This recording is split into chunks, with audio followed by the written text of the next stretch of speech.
Olá, eu sou Guaraci Araújo e esse é o 25º episódio do Guia Politicamente Incorreto da Extrema-Direita.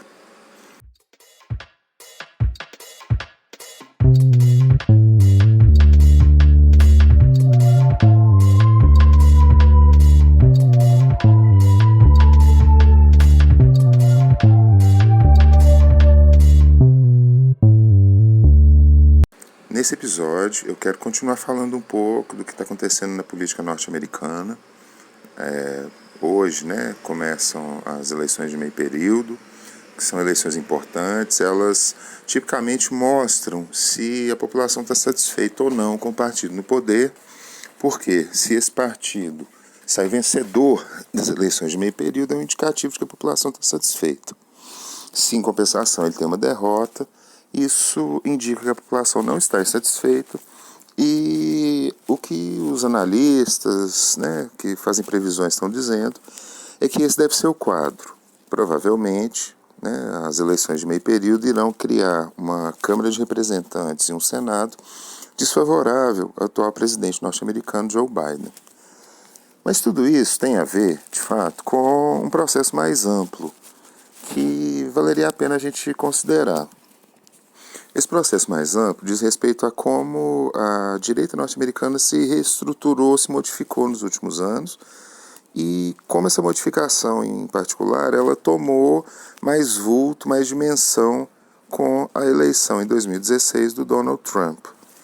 Assim como no Brasil, a gente observa nos Estados Unidos uma história de ascensão progressiva de movimentos extremo-direitistas que foram ganhando espaço dentro do Partido Republicano, em grande medida pela liderança que o Donald Trump passou a exercer dentro do partido.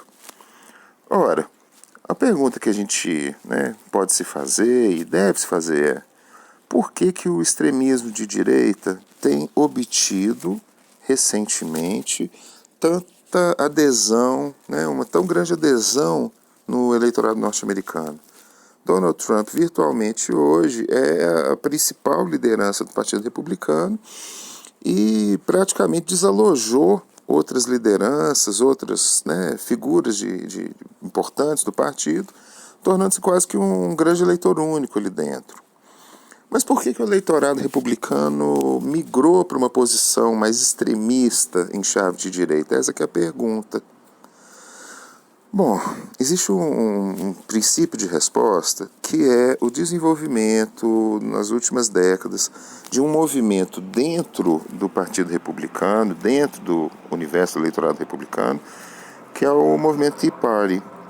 O movimento Tea Party, ele tendeu a elevar, a sustentar, a tornar mais pronunciadas pautas morais que muitas vezes são utilizadas por extremistas de direita para ganhar visibilidade e ganhar espaço eleitoral. Aparentemente, o eleitorado americano foi se convertendo, foi se conduzindo, o eleitorado do lado direito americano foi se conduzido para uma posição cada vez mais extremista, e a gente cabe perguntar por que isso aconteceu. A pesquisadora norte-americana Arlie Hochschild, num livro chamado Estranhos em Sua Própria Terra, Strangers in Their Own Land, ela vai oferecer um princípio de explicação. Ela fez um trabalho curioso, interessante, eu acho, de entrevistar gente que faz parte do movimento Tea Party. Ela foi para os estados onde há uma presença mais pronunciada do eleitorado de direita e começou a conversar com votantes do Tea Party e querendo entender o que era que os motivava a votar como eles votavam. Depois de muitas entrevistas, a Arlie Hochschild chegou a uma conclusão que é um princípio de explicação do que foi acontecendo na política norte-americana recentemente. Bom, a gente tem que lembrar que antes do Donald Trump governar, houveram 2 mandatos em sequência que foram obtidos pelo Barack Obama. Barack Obama foi, sem dúvida, uma personagem singular, e naquele momento foi uma personagem bastante singular na vida política norte-americana, porque ele produziu um efeito divisionista muito forte. O eleitorado democrata, em geral, se entusiasmou bastante com a presidência de Obama, mas o eleitorado republicano sentiu-se um pouco afastado do centro de decisão de poder, da vida política em geral. Esse eleitorado percebia o Barack Obama de uma forma muito negativa. E a Holly Rothschild conseguiu perceber esse movimento a partir das entrevistas que ela colheu, e ela teorizou isso a partir da metáfora da fila. Ela vai sugerir que os eleitores republicanos ligados ao Tea Party foram desenvolvendo um ressentimento porque eles haviam sido convencidos ao longo da vida deles que se eles fizessem as coisas do jeito certinho, agissem como lhes foi mandado, lhes foi ensinado pelos seus pais, pelos costumes, que eles em um certo momento, eles estariam numa fila que em um certo momento os levaria a chegar ao chamado sonho americano.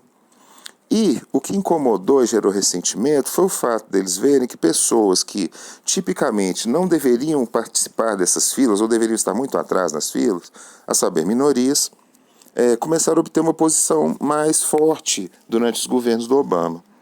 A Holly Rothschild sugere que essa é uma linha de interpretação funcional e, mais do que isso, ela mostrou essa interpretação para os seus entrevistados e eles demonstraram concordância. Está aí uma possibilidade de interpretação que pode servir para a gente entender o caso norte-americano. E será que pode servir para a gente entender também o caso brasileiro? Bom dia.